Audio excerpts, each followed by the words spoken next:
How our CRM works, it's very easy, so basically you don't need to follow this lesson, but if you want to know more to make sure you did not forget something, I'm going to try to be as specific as possible. First, let's begin with the definitions of our CRM, because depending from one country to another, one company to another, the definition can be different. So first we have what we call the banks of contacts. The bank of contacts are all the names where you can find more customers if you want. We have it's divided into two. The reserve list, I would say, this list sometimes can be bought or you can create it yourself. And the other category, which is prospect on hold. That means prospect that you try to get in, but you were blocked, so they decide to put it on the ice, I would say there, and 6 months later or 1 year later, perhaps you can get in. But you don't want to hit your head against this prospect where you can enter. You decide you don't want to delete it because it's an important prospect, but you want to put it on hold. So basically the banks of contact is comprise these two. Prospect, the targeted contacts, I would say. You decide to choose some ones,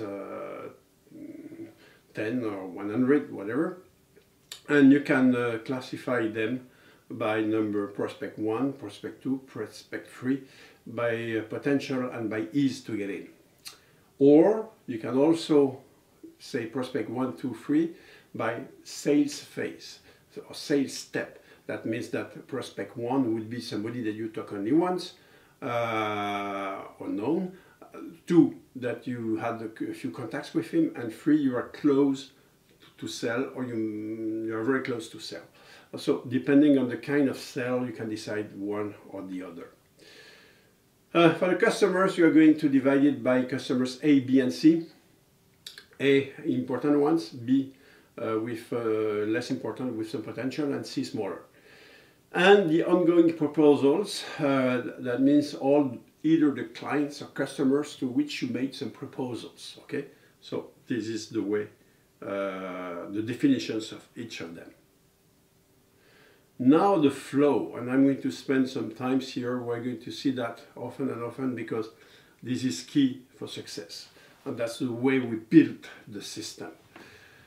First, on your left here are your follow-ups. Your follow-ups are key because they tell you that you are in time or late to call back this or this customer. You know you have to call the right person at the right time. Then here at the beginning you have the banks of contacts. That's a contact you put in, that you import it in your system here. Then you choose some of them, the most important one, and here you have the prospect. From prospect, they are going to be clients, and then you are going to make proposals. The proposals can come from the clients or from the prospect, depending. Okay, but if a prospect made a proposal, it's going to be a client. And from the proposals, if the customer says yes or no, then it should get out and be back as a client or prospect. So it will be up to you to decide in which place it has to be, but that's the flow. So now we're going to go step by step. It's very easy. First thing you have to do, if you are using the system for the first time, top right of your screen, you click on new, and either you enter a client or a contact, depending on what you want, individually, one by one. But it's long. But if you had somebody who just called you, just came to see you, that's what you can do. Or you can import a list. The only thing you have to know is that if you want to import a list, it's much easier. You can import hundreds or thousands of clients. Thousands, by the way, would be much too many. But if you want to import, you have to put your Excel sheet with exactly the same column as the we show you. You know, we tell you how the system is organized. So if you want to have the proper information at the proper place, you have to use the matrix we propose. Okay, the template. Then, once you have created your list of clients or prospects, you can decide to create a new client information where you are going to put, I would say, everything else each time. So you fill the form with the name of the client, the number, the telephone number, and the email address. That should come, I would say, automatically when you import your files, or you do it manually when you do it one by one. So here are the key things and information that shouldn't move. Here you have the information of your last contact with this person. For example, somebody visited you or gave you a call and is asking for a proposal, and you can write it here easily. Okay?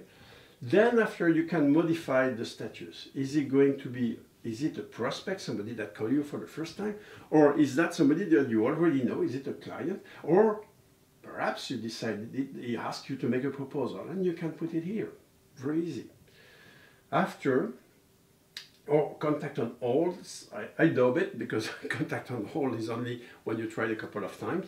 Then after, you can decide that, okay, it's a prospect or a client. Which priority is it? 1, 2, or 3? Or A, B, or C? You see that normally 1, 2, or 3 goes with prospect, and for client, A, B, or C. And then after, you can decide to, when do I want to call this person back? Should it be today, tomorrow, or the day after? Or the week after, or the month after, or a precise date? And you see that it's very easy. You don't have to go in menus and sub-menus. You have everything here. And it's based on your business life, day to day, day-to-day business. Why? Because in other systems, you have to sometimes go in the calendar, and then a specific day, and then specific time. In life, it doesn't work like that. In general, say, okay, call me tomorrow, or call me next week, or next month. Or sometimes some will tell you, okay, this specific date. Then you can also put it. So when you fill this client information, first you begin with the key information that don't move, okay? That you enter either manually or when you have a list automatically. Here you fill the information that can be changed, each time you meet this person. Then you decide to choose the status or to modify it, the priority, and the next follow-up. And everything is here. It's simple, it's on the same page. You can do it in a few seconds by discussing with the client. So that's one of the key efficiency of this system. Now that you fill this page, you can decide to put your customer here in the bank of contact, or prospect, or client, or proposal, but we did it by filling the form before. Okay. Step 4, you have to call the client again, and reclassify it if necessary. So you still have the key info here. Here, the last time you talked to this customer, you have it here. You can modify the status if you talk again and say, okay, it was a prospect, now it's going to be a client. You can decide to modify the priorities necessary and the next follow-up. Very easy. It's basically it's the same form. You don't have many forms. It's the same, easy. Then you have to do your follow-ups. So you click on today, tomorrow, the week after, or each month of the year, or you go to calendar. Then you put your notes, and that's it. So you click on the follow-up bookmark. The follow-up appears in order of priority then. If it's red, that means that you are late. You don't have to go to the file. Immediately you can see the dates and when you should make your follow-up. It's very easy in your column. You contact the client immediately, either from the table or when you push on the client form, and that's it. It's very intuitive. It's difficult to explain because it's just natural. I would say that Always prioritize your follow-up of the current proposal. I will come back on that, but you have invested in this client or this contact. This is the prospect or client that can bring you the most, because there is a proposal ready to go, or ready to be accepted, I would say. Of course, they should also you should include also this proposal is in your follow-ups, okay? But I think that this is more important than the follow-ups, because sometimes you are late for your follow-ups. And if you try to answer some small clients, but you forget your proposal, that's a big mistake. So I would say that, again, that's going to depend on you. You can focus on your follow-up first if you are able to control it. But if you may be late, then you should have a look to the column of your proposal first, and then you follow it. But it's again a question of organization. I told you that you had a page where you can centralize all the information. Here it is. Here you have the Gmail, the Google Disk, Google Agenda, ActionClient, for example. It's just a demonstration for you. Again, you can keep the organization you already have. I'm sure you have already your shortcuts, but if you want to control everything from your CRM, from ActionClient, then you can customize this page with all the links. In fact, they are URLs to your cloud, okay? And the advantage of a cloud is that the big clouds are securized, so that is safer for you. But you can centralize everything on this page. What you have to do is that you have 3 dots on the right of the page. You click on that, and then you can find this page, then you customize for you. Now, how to prioritize your task to sell more. I explain you how it worked. I may be a bit redundant, but I would like now to give you the sales point of view, what I like to do. First, how to prioritize your list. 1, your current proposal. I'm repeating myself here. 2, the follow-ups.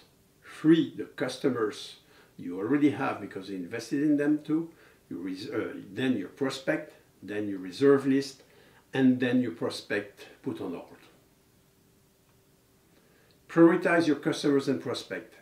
Customers should be prioritized by ABC. A, the 20% of your customers that make 80% of your business. B, smaller customers they have potential. And C, smaller ones. Prospects 1 to 3, either by if you have a general sales cycle or short sales cycle. 1, high potential, easy to get in. 2, high potential, hard to get in. 3, easy to get in but small potential. Or by sales step. Prospect 1 would be the final stage of the sale. Number 2 would be intermediate stage of the sale. Prospect 3, first contact with the customer. Or you can do the contrary. Obviously, the 1 would be at the beginning of the sale, the 2 at the mid of the sale, and the 3rd at the end of the sale. Depends on the kind of product you are selling. Write your calls or your email scripts for your appointment. Before calling, you should have that. You can also follow some sales course that I'm going to tell you how to do it. So the first thing you have to do when you call is to identify, greet the customer, show your satisfaction to speak to him. Then you identify yourself, your company, and specialization. It should be very short. You shouldn't spend too much time here. Then you sell the advantage of your appointment. Example, I'm going to give you an example. The market is currently moving a lot in your sector. You know, the market always moves, so this introduction can always be good. The solution is I invite you to a 30 minutes face-to-face or video conference information session. The objective is to show you how you can protect yourself from the market now or benefit from the market. What do you prefer? In your office with a video conference or face-to-face? When do you prefer, in the morning or in the afternoon? This week or next week? And that's it. You have it here. basically that can fit to pretty much any business, okay? But because market changes in all businesses. Then you can build your script with the presentation, your presentation, the current situation, propose the meeting, advantage of the meeting, confirm the meeting. That's what you should do now, because I just gave you a general example on how the script, whether face-to-face, telephone, face-to-face is rare now, but I've seen some people still doing it, or telephone or emailing, it can work. So plan time slots in your agenda. That's key. If you want to succeed, it's not one call here and one call here. No, you have to have a minimum time slot of 2 or 3 hours, sometimes 4 hours to call, because you have to be concentrated. If you're a developer, maybe you should spend all your day doing it. Also use different timing during the day, because if you call only in the morning, you are going to be able to contact those available in the morning, and same for the afternoon. So it should be both morning, afternoon, and if necessary evening, depending on your kind of business. Know that for the business people, you call them in the morning, the afternoon, or difficult vice president and president between 5 and 7 p.m. excuse me, in their car, if you have their cellular phone. And for individuals in general, it's morning, afternoon, evening, and Saturday, depending whether they work or they don't work. Try to find a place that is calm and without disturbance. Do not accept the disturbance from either your family if you work at home, or your friends, or your business partners. You are concentrated on calling and try to find new customers. Be 100% concentrated. It's a difficult thing to call and to prospect, so you should be concentrated. And try to aim between 2 to 5 appointments, sometimes more per day. Then you have to call your customers and prospects. Again, I'm going to repeat myself. Prioritize the current proposal, follow-ups, clients and prospect, reserve list, customer to be postponed.